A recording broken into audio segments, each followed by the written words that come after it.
All right.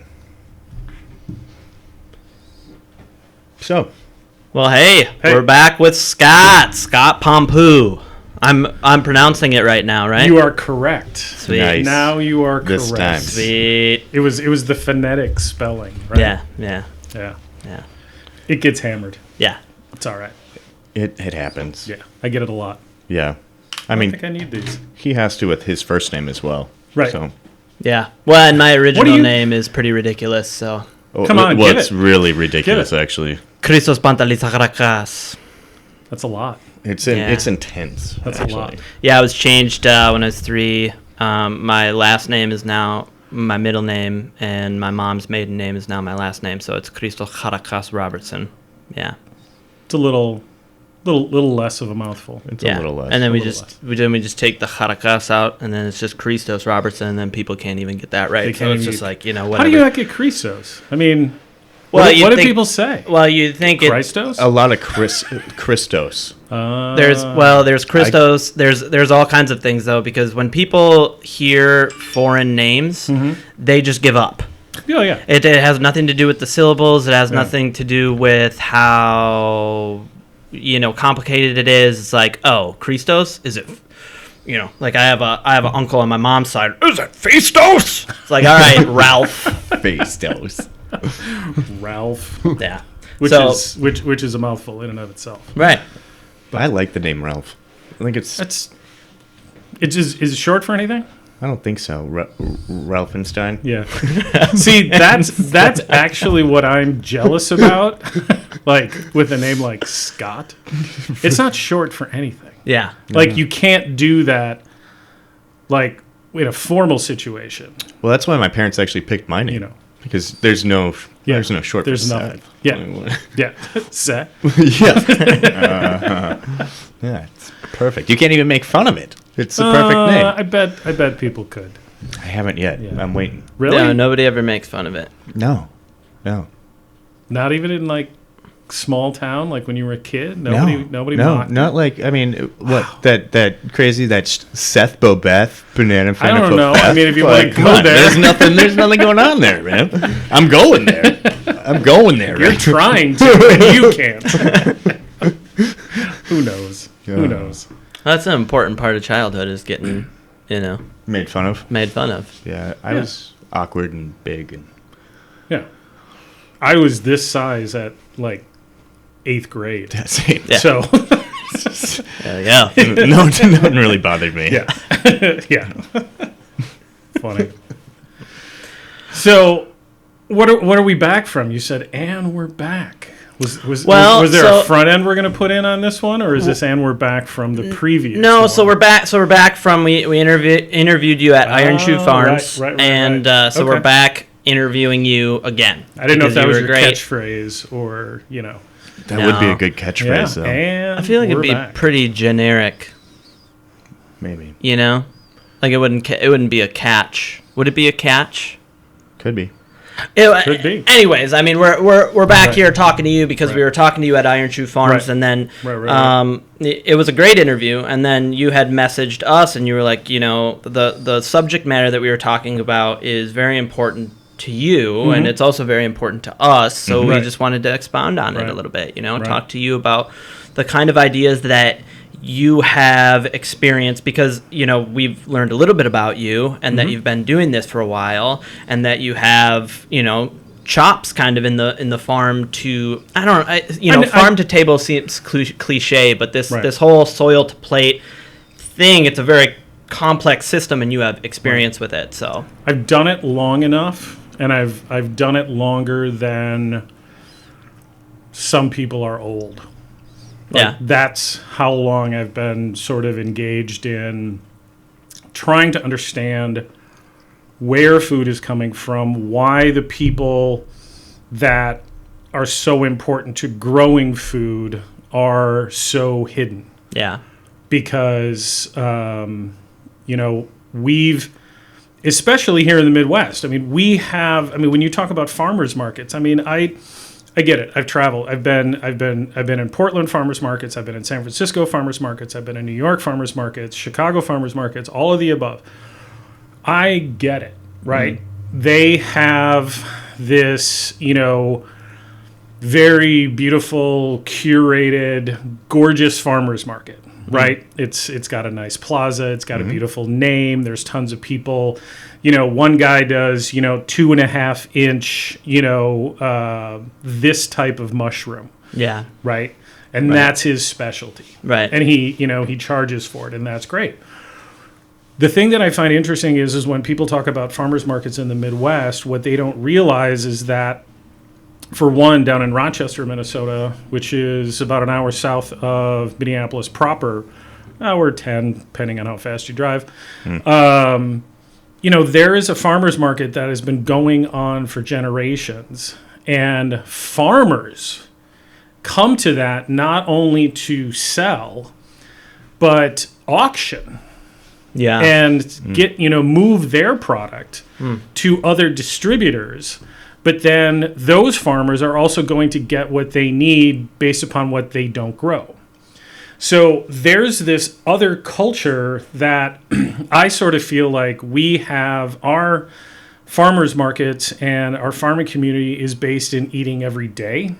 It's not eating on a special occasion, right? It's not just the weekend warriors that come down to the farmers markets on Fridays and Saturdays, and every other day of the week they're in a major grocery chain with their food coming from, every monoculture, monocrop in the Southwest and in the South. And, green beans travel from Texas or Florida. That's pretty much where they come from most of the time. And then, we sit here. I mean, I remember probably 8 years ago now, probably longer, I walked into a local large chain grocery. Big sign, middle of the produce section as soon as you walk in the door, and they were bragging about fresh, off the truck green beans from Texas. Yeah, wow. It was August. Wow. It was August in Minnesota, where if you go to a farmer's market, green beans, wax beans, cranberry beans, you name it. You can't, they're giving that stuff away because they're growing so much of it. Right. And it just made me really realize how much the disconnect is here in the center of the country. Yeah. That we don't turn to our farmers first for food versus I got my distributor, my mainline distributor here, I got my mainline distributor here, I got my secondary guy, I got maybe my produce guy, and now I got a specialty meat guy who doesn't cut meat anywhere from the upper Midwest. He's cutting meat that's coming out of Kansas City or coming out of another part of the country. Yeah. Or better yet, the animals were raised here, sent there, brought back, and now they come in a big cardboard box with no connection to where we are. Yeah. So, you go buy a case of ground beef for a restaurant. The DNA pool, I think the numbers in a pound of ground beef, the last I saw was, in upwards of 80 different animals. Yeah. In a pound of ground beef. Fucking nuts. Yeah. And I'm like, what is that? Yeah. And so, it's been a long time since I've sort of really, I don't even want to say that I've studied it. I don't even want to say that I've gotten involved in it. I think it's more growing up in Winona. I remember the farmers market being in the seed co-op, 3rd Street, maybe. Anybody from Winona is going to tell me I'm wrong. It's down there by the river, down by the levee. But that was where the farmer's market was. You went to get your seed potatoes. You went to get your seed onions. You went to get all of your stuff to grow and plant your own garden. But then farmers would also sell stuff there. And that's where produce came from, right? And then all of that just sort of disappeared. And then, fast forward to when I'm in Minneapolis, my first restaurant was, the long gone Modern Cafe, which is now the Sheridan Room over in next to the 331 in Northeast. We were buying produce off the back of a guy's truck. Yeah. Was it a farm? Was it just the back of a guy's truck? Was it his van? Was Right. it seconds from the distributor that they couldn't move? But there was some intentional purchasing of food. You know, I look back on that and go, maybe it wasn't coming from locally here, but you know what? It was waste to a large distributor, and these guys were trying to make a living on buying it. Yeah. And we were just trying to stop waste Yeah. at that point. Granted, we were also trying to make money because stuff was dirt cheap. It was cheap. You know, I could buy a box of Right. mushrooms for $5, or I could buy it from the distributor a little bit fresher for $20-some. Right. So then I got approached by a gentleman by the name of Todd Leon, who still to this day works in local ag in and around southern Minnesota. He was working for the Southeast Minnesota Food Network at that time, right? And that was the first time that I had somebody approach me. And this was, I started there in 99, 98. I was approached for the first time with local farm direct food from farms that were literally in and around where I grew up. Yeah. And that really, I mean, literally and figuratively hit home for me. Yeah. Right. Because all of a sudden I started talking to him, and we're still friends to this day. I talked to him the other day. He was, they need to move some ground beef. So if anybody needs ground beef, call me. I got you. I got a hookup. And I don't mean like 10 pounds of ground beef. I mean like a trailer full of ground beef. We know Anyway, so, you know, he started naming off, you know, these farms are in Lewiston, and they're in Altura, and they're in Hoka, and they're in, you know, this is crossing that border. Winona sits right on the Mississippi River, and it crosses that, you know, Wisconsin to Minnesota side. And I had deer hunted on some of these people's properties that I didn't even know they were selling produce. Right. And it just clicked. And from that moment, I knew this is what I was, you know, supposed to be doing with food. Yeah. Right. I knew that I was supposed to be a chef, but I knew this is how I was supposed to start doing it. So that's when I started pushing more product into that restaurant as much as I could, trying to figure out how to make the numbers work. Right. Because we all know commodity is dirt cheap, and there's a reason for that. Right. And we know farm direct is, the easiest way I can say it is, it's equitable, right? Yeah. Farmers are getting paid, and the price they're asking is what they need to pay their bills, feed their family, and just take care of themselves, Right. And be able to farm next year. Yeah. That's what I think is so interesting is their model is so focused on, they want to be able to get to next year to do the same thing over again. Right? Yeah. What a simple way of life. Yeah. If I you think ask a it's farmer, great- I mean, if you ask a farmer, like, what's your 5-year plan? To be doing this. Right. Yep. How many people do you know in corporate America or anywhere else that say in 5 years I want to be doing exactly what I want to be doing right now? Yeah. Right. No. Well, and I think that's a huge problem with the system right now is that the post-industrialization that you had a fusion of that corporate mentality of Right. you even look into some of the legislation from like the Nixon and Agnew era, and it was like get big or get out. Yep. Right. Well, Like it still is, but yeah. well, you know what I mean. Especially in food. And that's what I'm saying is like. Do you know his name? Do you know the guy's name? Department of Ag in the 60s. The guy who said our mission in the United States is to make food cheap. No, I don't know his No, I name. don't What's his either. name? Butts. But Andrew Butts. Butts. B-U-T-Z. Well, I feel like that's on point, isn't it? it seems to be really on point. His goal and his job was to make food in the United States the cheapest it could possibly be, because in his eyes it was accessible then. In his eyes, you could feed the world, Yeah. right? And that was, first it was feed the United States cheaply and make food available to everyone. I don't necessarily disagree with that. Yeah. But somewhere along the way, it got clogged with every major corporation owning every small hub, buying out farmers, monocrops. I mean, and you just, everything to me goes down to that moment. Yeah. You know, when I started serving grass-fed beef, right, it tastes different. Yeah. We know does. this, right? Yeah. Yep. Cooks different, tastes different, all of those things. People would say to me, I don't like the flavor. Yeah.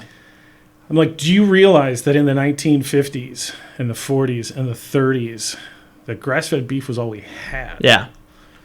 And at some point, I bet there was a conversation when corn-fed cattle happened that people were saying, this tastes different. I don't like it. Yeah. Right. You know? Oh, yeah. So this isn't, you know, I always tell people about grass-fed is they're like, oh, what's this new thing called grass-fed? What's this new idea? And I'm like, this is one of the oldest ideas out there. Yeah. The animals eat grass. They're herbivores. Yeah. They're not interested in corn naturally. But I mean, people just don't think about that shit. No.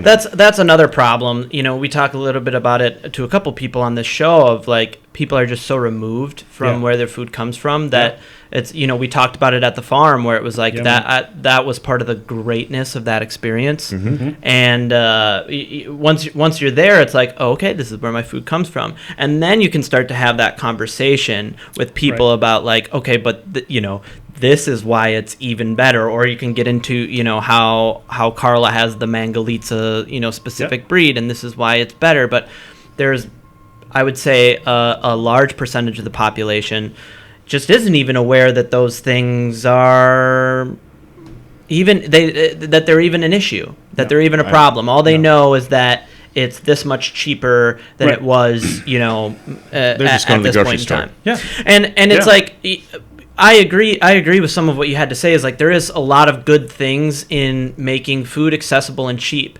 But when those things were implemented, it's like when we learned to fix nitrogen, right? And then pump it into the soil, everybody thought that it was like this going to be this paradise world that we lived in, and we're never our soil is going to be great forever. It's not like they went into it like we're going to destroy the soil. Exactly. It's like after years and years of doing it, and then that you realize that desertification is becoming a problem, and it's washing into the rivers, and you're becoming, you know, algae is a super big problem simply because you're feeding the soil nitrogen, and it's actually having the opposite effect that you thought it would. I think that's where we're at right now, and that's how we got to look at it. Is not like we gotta look at it presently. These are the issues we're looking at presently, and we need to move forward from that. Not go, this guy did this and this guy did that. It's like, no, these are the issues. Let's move forward. Yeah, here's what we have. And I mean, to your point, nitrogen, you know, soil needs nitrogen. Right. But it doesn't need a glazed donut every day, every moment of its life. Yeah. It would be nice. It would be nice. I mean, I'm a donut fan. However, Blado's, right? Really? Winona. Have you ever been? No. Oh my God! If you two, No, I've only been to the shoe store. I swear to God, if you in the shoe store, if you ever go to Winona, go to Blado's. That is a intentional plug for friends of mine that own Blado's. Awesome old donut shop in town. I have family that works there. They make the donuts. Every time I go, I have like 3 people that call me, and they're like, "Are you bringing donuts back?" Oh, I love it. I was like, "Yeah, I gotta try it. Blado's. So, how do you spell that? It's BLOEDOWS, I think. Whoa. BLOE Belgian? or BLEO. Belgian? It's EO or OE. I can't remember. Yeah. And I'm people that are going to see this. Man, I want to go to Winona now.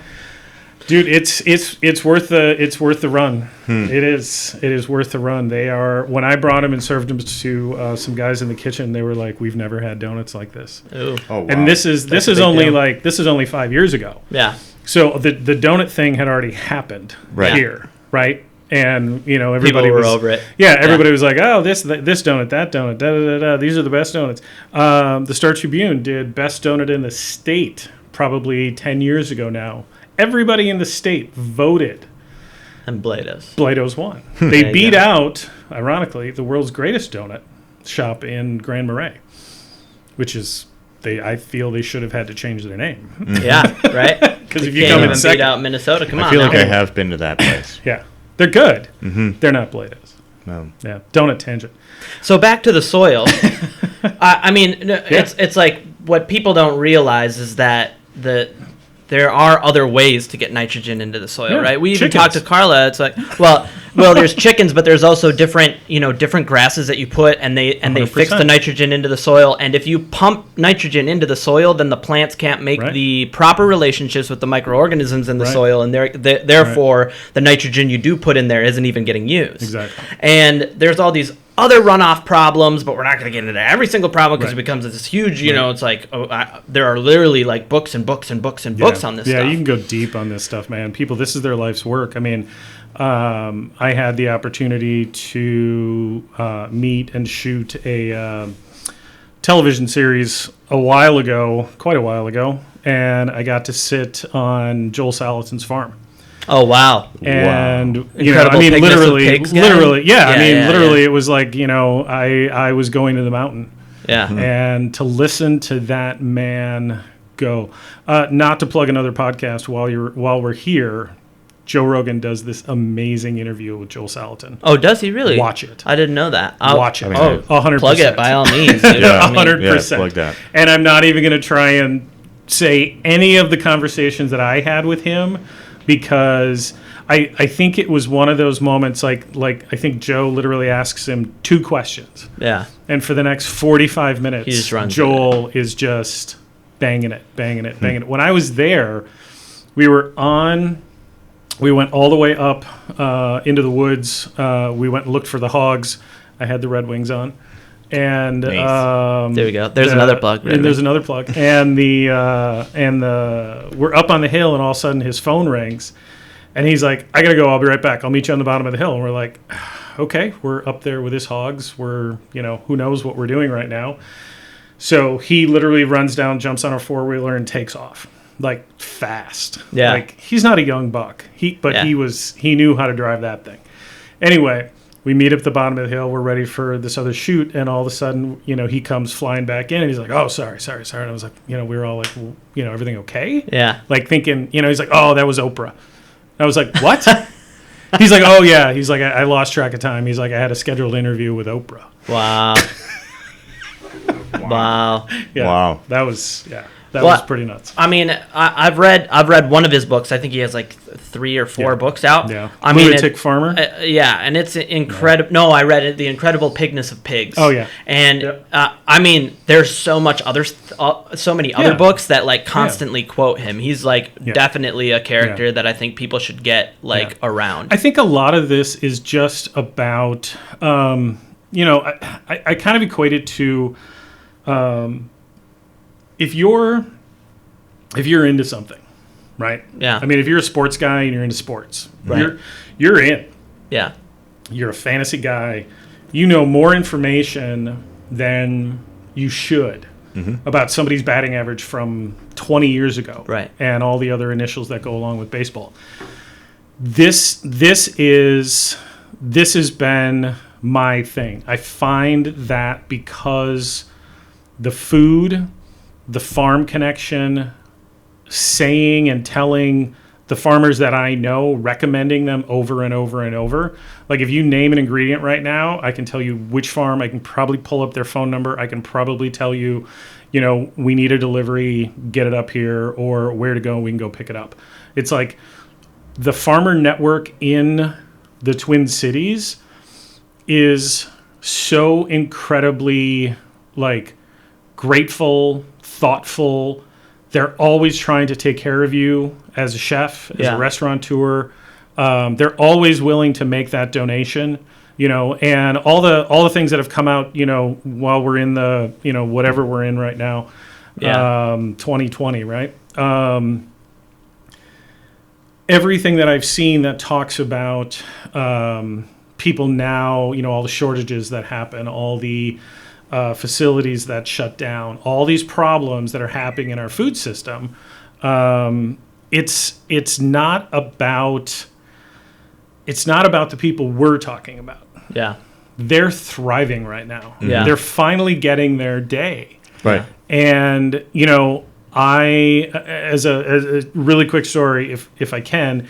Well, actually, Go ahead. I think we should take a quick break, and then we'll come back to that. Do it. I'll shut my phone off. Yeah, and we'll get a little bit deep, because I want to get deeper into this stuff. Yeah. And I just want to talk more about, like, because you're getting into where we're going from here, and I love it. Yeah, so right just where we hold need that to be. thought. We'll take Absolutely. a quick break, and then we'll come back. Do it.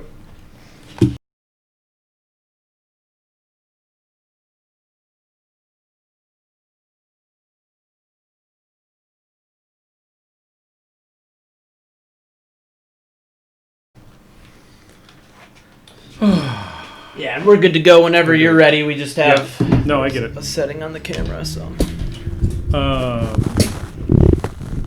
Are you a Wendell Berry fan? I haven't read Wendell Berry stuff, but I have it on my Amazon list. Yeah. I got a quote for you at some point that I want to throw out there. Yeah, I I think. actually threw it up today, kind of thinking about coming here because it has to do with the whole, when we were talking up at the farm, the processing issue Oh, yeah. in terms of, commodity processing versus small processing. But even in small processing, there's still some challenges. Yeah.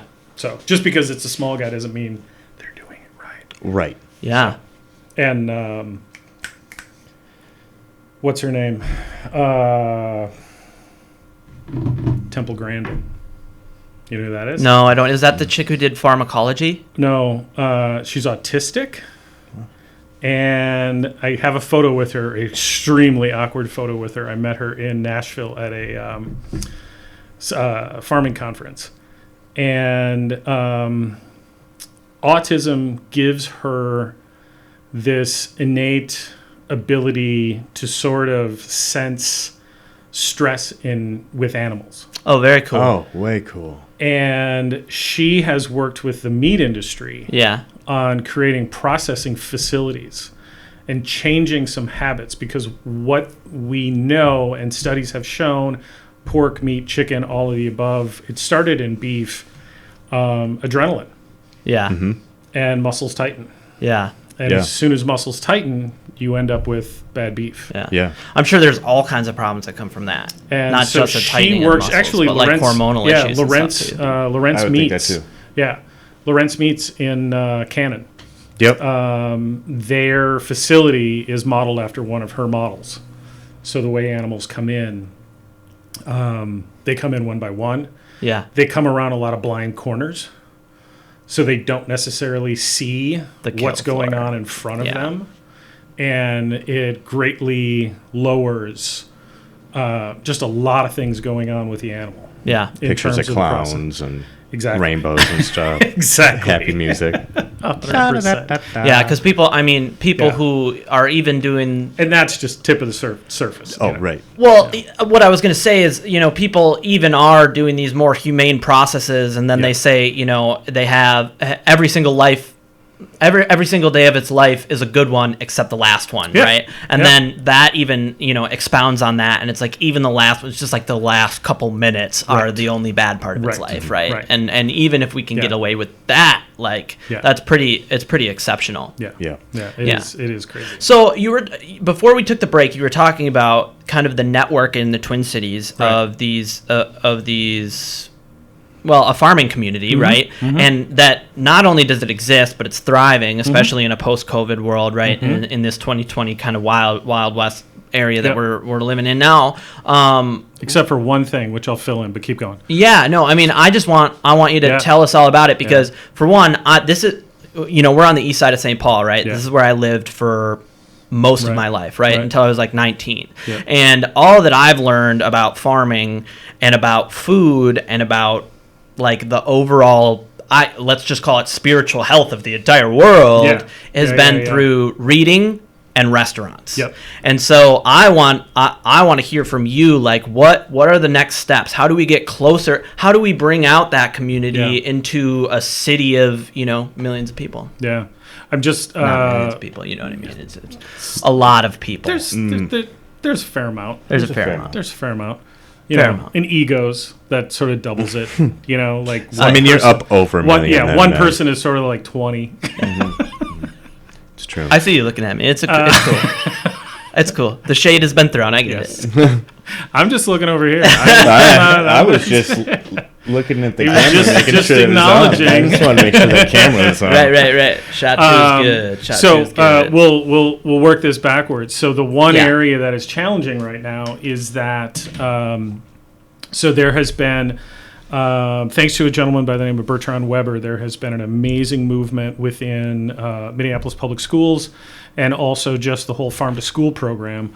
And he has done some great things in that arena. And then there's an additional group, the Good Acre. And they are very close to the state fairgrounds, very close to the University of Minnesota up on Como. And they have done an amazing program with farm to school. So they have gone to and worked with school systems that, the traditional lunch lady model is no longer the lunch lady model, right? People have finally said, these people are important. These people are extremely important to feeding our children. So there's been a lot of education, and they've done knife classes. They've done cooking classes for school systems. Wow. Right? So the issue with that is over the last 5 to 8 years that's been going on, and all of these farmers started to tap into this. Yeah. Right?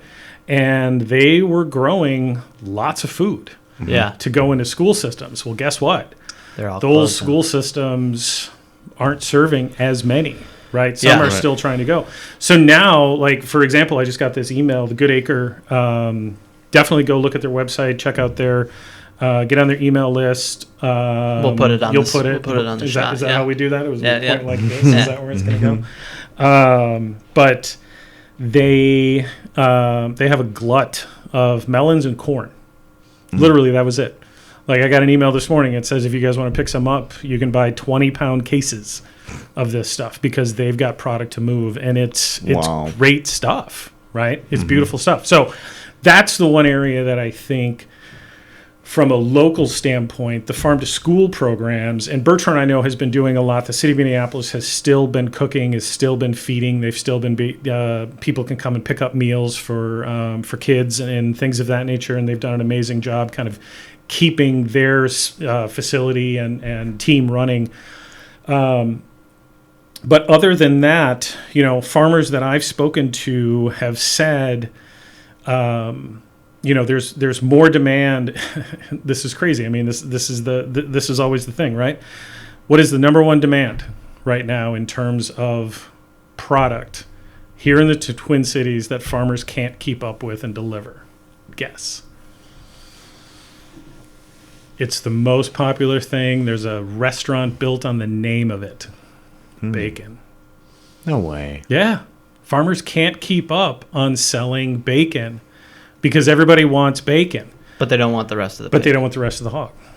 Right? Fucking so now you've me? got... No, I'm dead serious. So I know farmers. I know one specific, she has been asking me, she's like, I need a smoker. I need somebody who can process a hog. I need somebody who can create hams and bacon.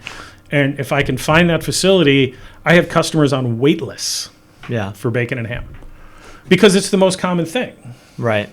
And that's what everybody thinks of. Yeah. But this is all at the cause of our food system up until now. Yeah. We don't understand. We had this conversation, I think, at the farm about pork tenderloin, right? Yeah. They don't understand how much, it's not like we're raising bacon animals. Right. It'd be super cool to see. But that'd be all belly. It'd be like we can cross. It'd be like a wiener dog, but a pig. Exactly. Yeah. We could crossbreed Durocs and wiener dogs.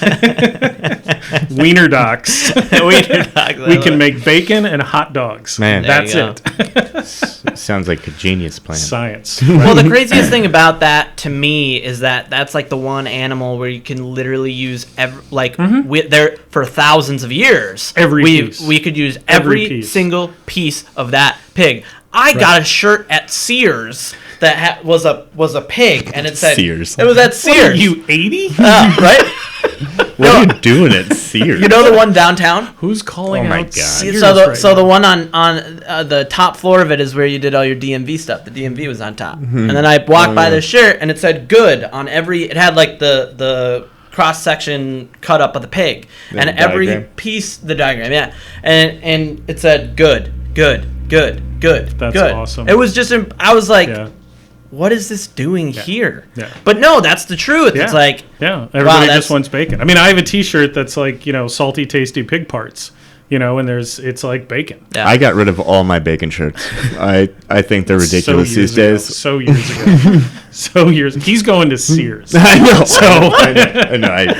I still have the shirt. but so that those resources are what we continue running into, right? Yeah. We running into a lack of resources, and that's because I heard this the other day.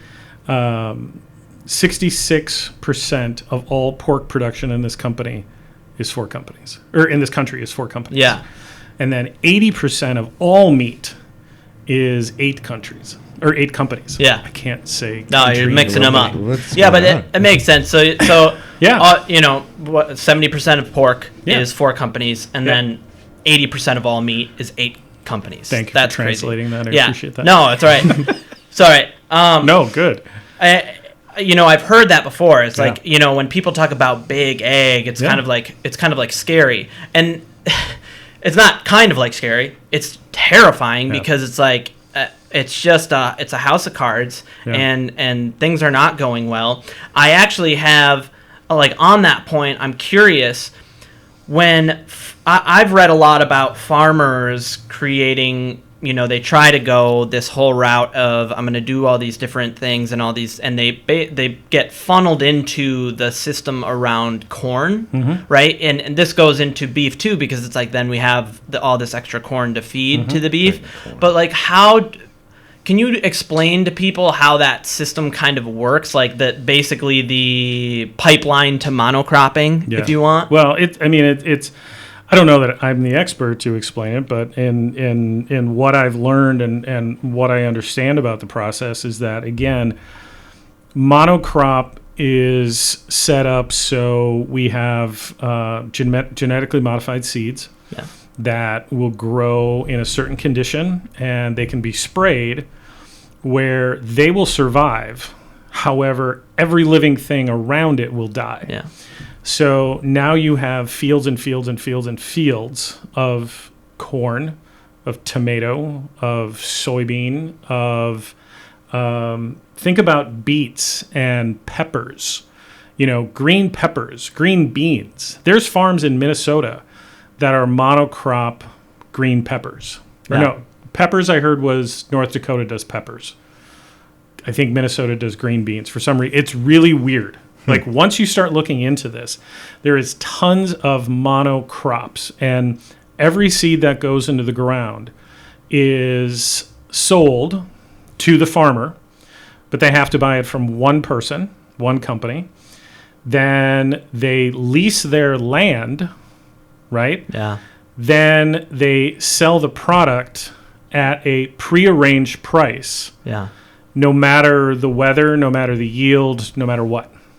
And So you that's- have this crazy cycle where farmers are literally pigeonholed Yeah. into growing a singular thing. Now, move that to animal I was production. going to say, it's kind of the same thing, isn't it? Same exact scenario. Yeah, that's what I thought. The farmers have to take out loans to build larger processing or larger growing facilities, Yes. right? When you drive in the middle of Minnesota or anywhere in the upper God. Midwest and you see, it's funny because I always find I know the farms, they're the ones that when you drive by this little opening in the trees alongside the road and you see these huge long row barns with no light, no windows, no nothing, those are confinement animals. Yeah. And their farms are always behind big rows of trees, right? Yeah. Where the farms that I go to, it's super welcoming. It's super wide open. Everything is transparent. Right. There's a specific brand of hogs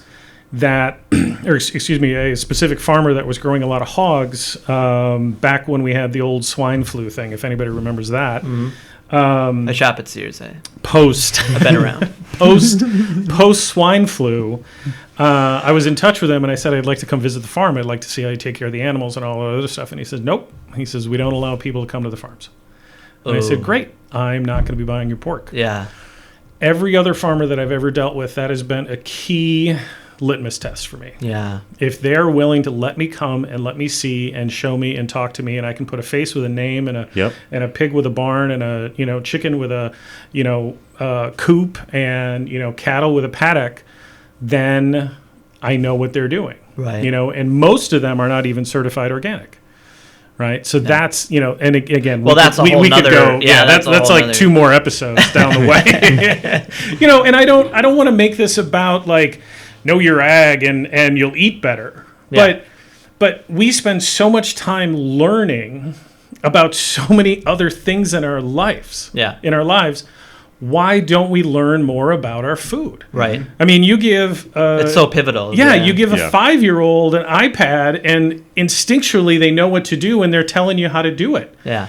But if you ask them, what does a cow look like or what does a pig look like, they know what the animals look like, but then you say, what does bacon look like, and they won't put the two together. Yeah. Right. We're just not teaching it. Yeah. Although a friend of mine recently told me her 5-year-old daughter refers to bacon as pig meat.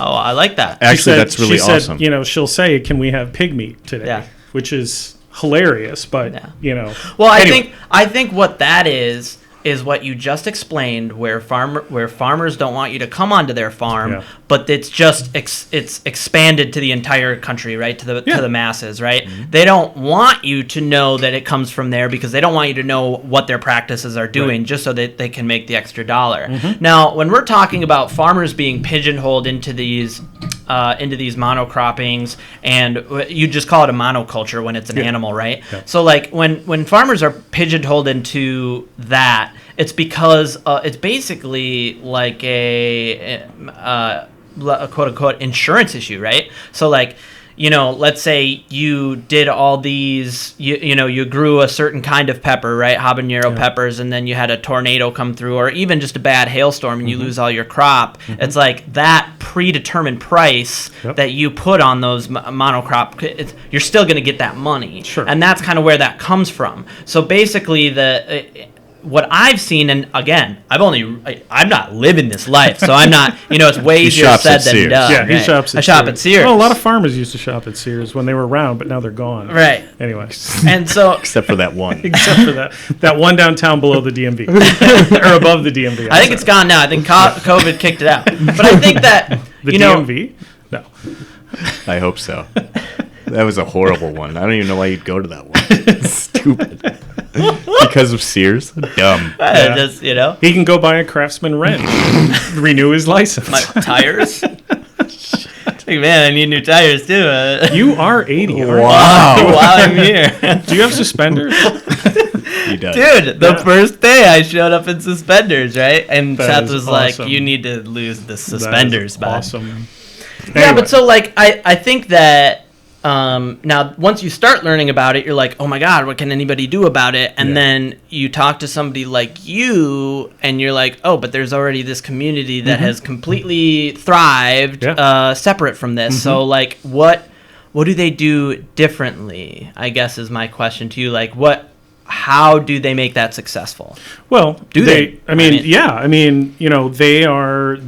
they're working small. Yeah. They're working with their neighbor. Yeah. That's the thing. I mean, when we talked to Carla, it was always fun when I met Carla, and she started telling me about she's working with all these different farmers in her area, and she's sort of being the aggregator, and she puts the list together and so on and so forth. And I thought back to what I believe to be 1999 when I met Todd Leon, and he described to me the Southeast Minnesota Food Network, and which was exactly this model, right?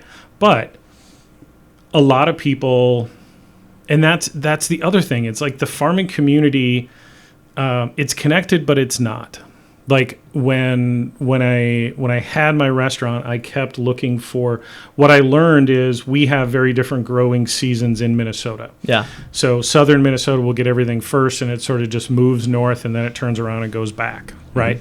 So I even noticed that there was differences between western Wisconsin and western Minnesota growing seasons. Yeah. Right, because we're talking about bluffs and we have the river valley. You know, where out west it's more prairie and that sort of thing. Yeah, we have 4 different biospheres in Minnesota, Exactly. so it makes a lot of sense. It's, you know, trying to find farmers in all these different areas around the Twin Cities was always a challenge. Yeah. You know, especially when you go west. It's it really thins out because out west it is really just a lot of commodity, right? Okay. I mean, the Big H out of Austin, The big H. they control a lot of the meat, you know, in and out of Minnesota, if not, you know, a bunch of it. But to your question, how are they surviving? They're surviving because they are, when they do network and they do work with their neighbors and they are collaborating with other people. I mean, farmers don't want to be delivery drivers. They don't want to be salesmen. They want to be farmers, right? Yeah. So if you find somebody that says, okay, fine, I'll volunteer. I got the big truck. I'll drive to the cities twice a week. That's how most of the farmers started, is they co-opt on somebody else's truck. They kind of cross-docked on a truck and said, hey, these guys are coming to town. I'll throw my stuff on their truck and I'll get it to you. Great. Now, all of a sudden, we have more conversations going on. Yeah. In terms of growing, you know, I've talked about farmers, and we all know Maurice with Dragsmith. Yeah. Oh, yeah. And, you know, Maurice is the first one to tell you that farming is the worst job ever. You know, I love him to death. He's passionate about what he does. But he wears it on his sleeve. And I am so proud of him for that, because there are so many farmers that I talk to and they will just say, oh, we're fine. You know, we're great. What do you need? Da, da, da. We just sort of brush over everything. And I know they just had hail, or they know it's been raining forever, or whatever. And, you know, and Maurice, he's very transparent. He's like, look, this is the hardest thing that we do. And on top of it, he is actually training youth and kids. He takes in a lot of his labor comes from kids who are looking for work and, you know, who need help. And, you know, so on top of it, you know, they're amazing people, Maurice and Gail, for doing that piece of it. But now they're doing it in a farm situation, which is also difficult. They lose greenhouses, all of the above. How do they do it and how are they successful? Hands down, they are sort of really just following tried and true ways of growing product. They care about it. They talk to people about it. They show their faces at the farmers markets every Saturday, and people know them. Which is huge. Right? Yeah, which is incredibly big. Yeah. You know, when all the processing plants shut down, there was this glut of hogs that had no place to go, right? Yep. And it blew up on social media. Everybody was like, hey, I got a buddy, I know a farm. He's got 87 hogs at 200 pounds. He doesn't know what to do with them. Yeah. There was meat being sold. Like, there was whole hogs being sold for under $1 a pound. I was doing that. Right? I actually, And this was all happening. And here's the thing. Here's the model. And the reason they wanted to sell them, or they just wanted to slaughter and kill and get rid of them. Because it would be cheaper. Because it would be cheaper, because it started costing them more money after 200 pounds. Well, right. And the only reason it's set at 200 pounds is that's what all the processors are built to. Yeah. So, for example, in a better world, if we do have all these huge processors, maybe they need to think about equipment that doesn't necessarily only cut and process a hog at 200 pounds. Yeah. Maybe it needs to be variable in size. Yeah. I know that throws Henry Ford's model this is America. way out. Yeah. Okay. I know, right? Well, yeah. We want it all the same. That's a powerful statement, though. Yeah. Yeah. We don't want nature to tell us how to be. Yeah. We want to take nature and say, you fit here, and now we can manage you. Right. And nature We want to dominate it. Yeah, I mean, it's my kid has this phrase, and I don't know where he got it from, but he's just like, nature be crazy. Like he That's a saw. That's a good shirt. You know, Merch coming soon. he. I don't know. I doubt he made it up. He may say he made it up. He probably saw it somewhere, but Wow. Let him. it is. I mean, if you think about it, right? Sure. You can't control it. Yeah. And where we run into problems is when we as a society try and control it. And that's where I think farms fail. Is they say to their land, I want you to grow this, and I grow it again next year and grow it again next year and grow it again next year. And the soil is like, look, I got nothing more to grow these tomatoes. Yeah. Give me something else to grow. Yeah. And that's what happens, right? Every January and February, farmers are struggling with what to plant, right? Yeah. Because they have to decide then what they're going to plant in the spring. So, and we're back. There we go. See? Nice. Catchphrase is catching on. It could be a thing. Man. Just saying. So when we last left, we were talking about, you know, kind of on how farmers are making it work and making Right. this whole system work. And I want to talk about a little bit more on the consumer side and Yep. maybe how we as chefs Yep. can drive the consumer side of this system, right? Because like everybody talks about like, oh, the onerous is on, you know, these consumers and they don't know and you need to get educated. And the reality is the people that are providing the food for them aren't doing the educating, at least at a rate that's making it, I don't know, popular, right? Well, I mean, it's got to be that balance between, it's got to be the balance between information, education, and the public actually wanting to listen, Yeah. right? Because I think we went through a period of time, you know, Alice Waters in Berkeley with Chez Panisse, you know the California thing. And if I hear another California chef tell me that the Minneapolis scene doesn't have farms, I'm gonna lose my shit. Yeah. Ooh, first S-bomb. But she was, you know, all of her menus were, you know, so-and-so farm oysters, so-and-so farm green beans, so-and-so farm. And it was like it was like a haiku. It was like a poem, Yeah. right? Every entree item was like a story. Yeah. That was way too much. Well, and it was You also know. priced up too. It was Exactly. for a different class of you know, a different economic class. Yeah. The best menu that I've ever seen, we were just talking about a minute ago, Mike Phillips, right? There was a restaurant that he had long ago, a little place where Foxy Falafel is, and it was originally called Chet's Taverna. Oh. And I firmly believe I got my first cooking job at the Modern because Mike Phillips opened Chet's Taverna, because Mike and Jim Gorell, the former owner of the Modern Cafe, had a partnership. So they went in on Chet's Taverna, and Mike opened his own restaurant. Mike's menus were handwritten. I'm not sure if it was him or somebody else. It might have been him. Mike has pretty good penmanship. Yeah. But he would write the menu, and then he'd put it on the copier, and then those were menus for the night. But Cool. the menus were, you know, pork chop, beets, rosemary, potato, onion. Right. That was it. Mike was sourcing great food, Yeah. but there was never mention. There was never this was braised or that was touched or we drizzled or we, whatever. It was none of that. It was I just actually it was love that. food, I love that. right? And then along comes later Alinea, some of their early menus. They used to have sort of this bubble that followed a line down the page, and the sentence of the dish went through this bubble.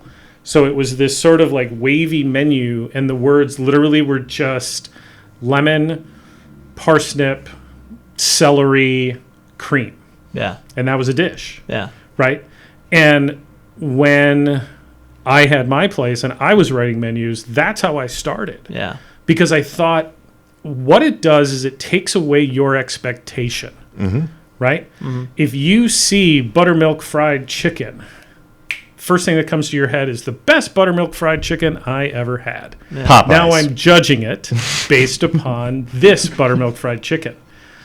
I mean, these are the things that the consumer connects with. Yeah. So I have been in this super minimalist menu writing thing because I think, I mean, there were dinners that I've done where I don't even give people menus.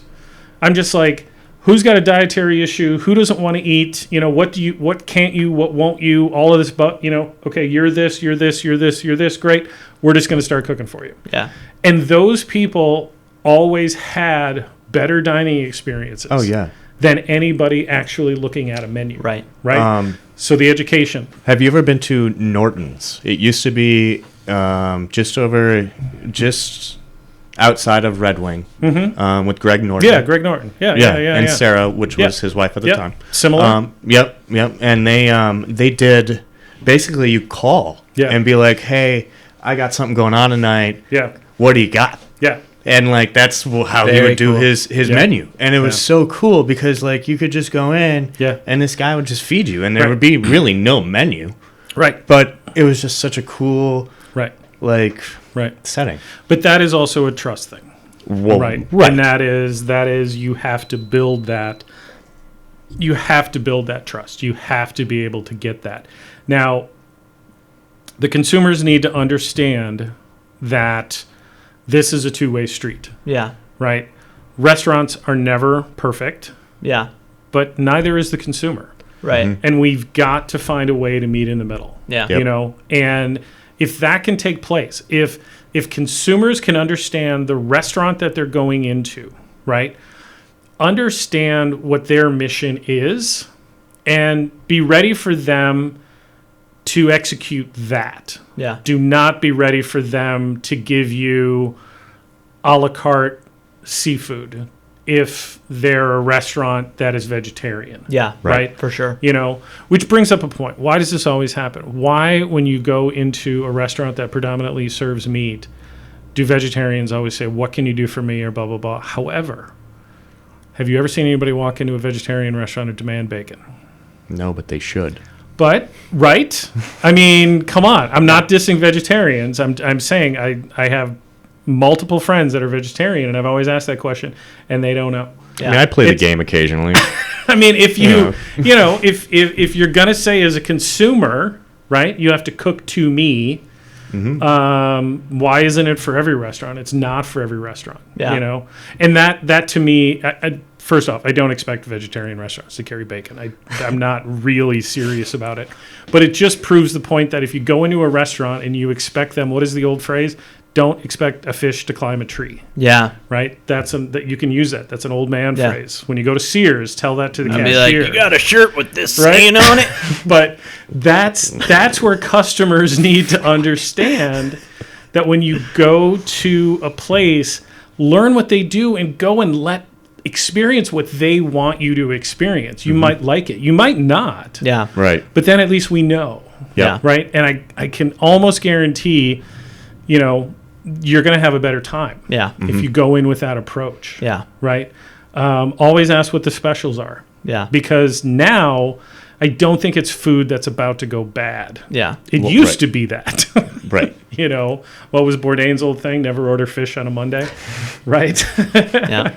But, Yeah. you know, it's so different now. And I think the consumers are more educated, which demands that restaurants need to be more educated. And, you know, I think that's where the handshake needs to happen. Yeah. We all need to understand where the other person is at much more frequently. And I Yep. think, Right. I really think that some of it is like we just need to actually take the step, right? Yeah. Like I've worked at a couple places now where I want to come to the table with hyper seasonality. Yeah. And we're not going to have the same menu for months at a time, and and people freak out. Yeah. People are like, "There's no way you're going to be able to run a business like that." Yeah. And then we make more money Yep. because we're spending less money because we're using every part of everything that we get, and that's see, that's the thing. This is why I'm so on Dan Barber, because the idea is that's our job as chefs. Right. Our job as chefs is not to make this giant creative thing out of this huge, it's like, we need to use what we have and make it accessible to people. That accessibility, instead of coming from an overproduction, it comes from the beautification through cooking, right? Utilization. And I think that's like one of the keys to people living in this world now as chefs is it's no longer about I get the best ingredients and I use one part of those best. I use the best of the best of the best. That's the best.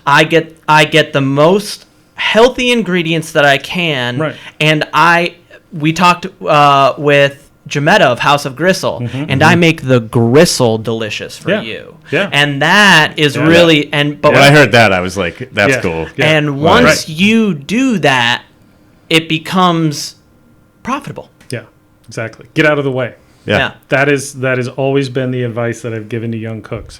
If you have to come up with the dish, get out of the way of the food. Yeah. Figure out, take 5 ingredients, 6 ingredients, 20 ingredients, whatever you want to take, but get out of the way. Yeah.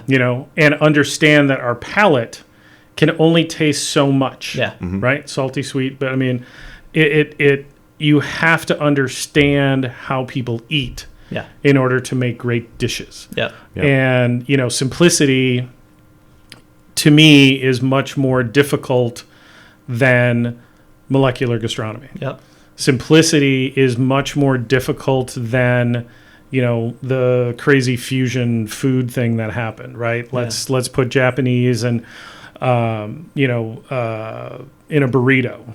Yeah. Right. Southwest style. It just gets weird. I mean, I always joked about fusion is just short for confusion. Right. Because it never made sense to me. Now, there's been some people that have done some pretty amazing things with it. However, well, and there's all kinds of different forms of that, Yeah. but we get what you're saying. Right.